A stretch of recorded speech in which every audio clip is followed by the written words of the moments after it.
तुम हमारे ही रहोगे, हे मेरे भगवन। हम तुम्हारे थे प्रभु जी, हम तुम्हारे हैं, हम तुम्हारे ही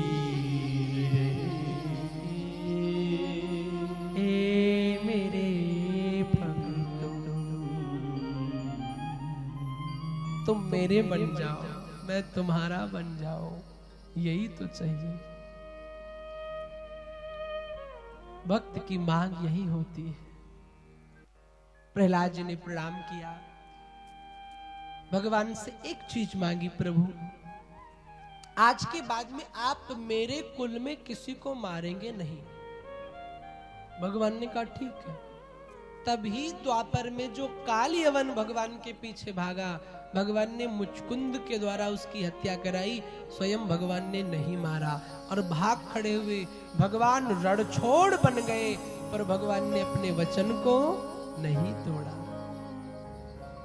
भगवान बहुत व्यवहारिक है, बहुत बड़ा व्यवहारिक है। आप उसे एक बार याद करके देखो, भर भर के झोली दया करेगा वो, आप बस जुड़ करके देखिए।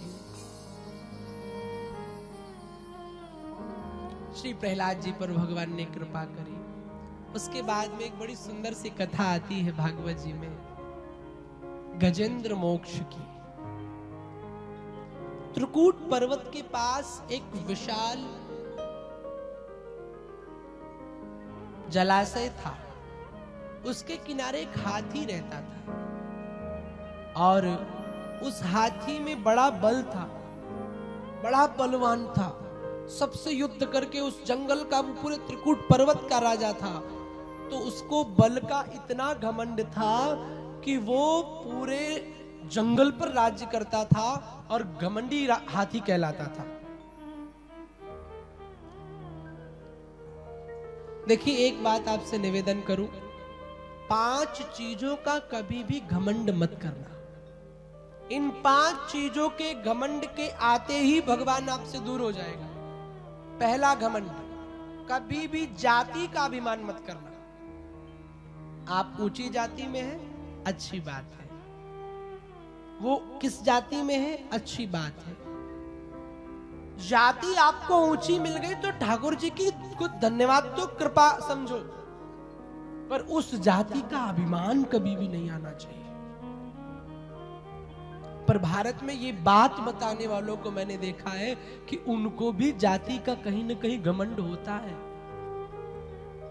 ये प्राचीन भारत की सभ्यता संस्कृति हमारी ऐसी थी, हम सबको गले लगा करके चलते थे। पर आज कुछ तथाकथित लोगों की वजह से समाज में, एक राजनीति की वजह से, मैं तो पूरा दोष राजनीति को दूंगा। हमसे कई लोग कहते समाज में बराबरी नहीं आ रही है।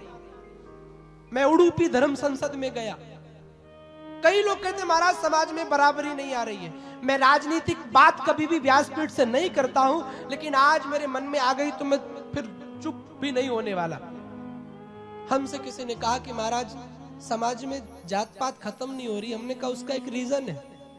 भारत सरकार से भी निवेदन करूंगा अगर मेरा वीडियो देखे तो, और संस्कार चैनल पर भी बहुत से राजनीतिक लोग भी देखते हैं क्योंकि मेरे पास फोन आते हैं।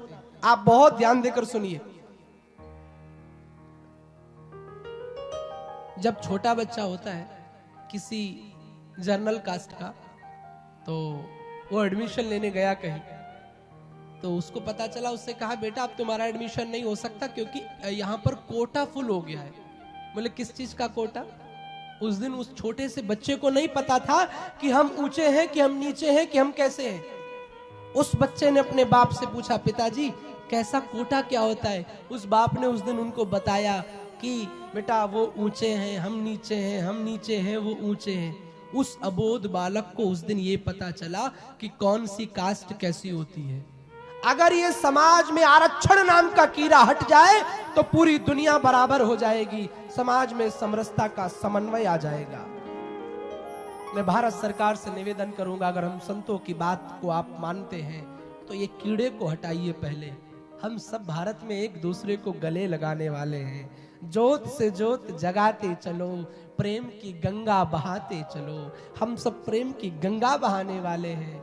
ये जात पात भारत में नहीं रहना चाहिए। उसके लिए सबसे बड़ी प्राथमिकता है कि इस आरक्षण रूपी कीड़े को खत्म किया जाए।